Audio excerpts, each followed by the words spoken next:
সন্ধ্যা তো দেখো সন্ধেবেলায় আজকে নিয়ে এসেছি লুচি।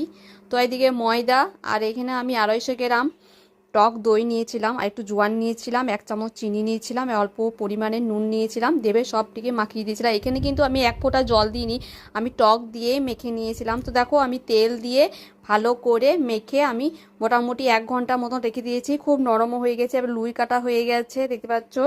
এবারে এক একটা করে বেলে দেখো লুচিগুলা ছেঁকে নিচ্ছি।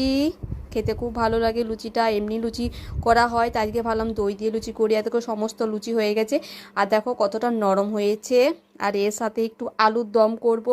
আলুর দমের রেসিপি তোমরা দেখতে থাকো।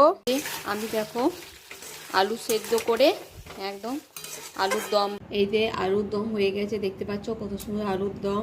এই দেখো দুটো বাটিতে ভাগ করে নিয়েছি, আর এই যে লুচি নিয়েছি, আর দুটো করে শসা নিয়েছি, আর এই গুড় নিয়েছি। এবারে খেতে বসবো আমরা।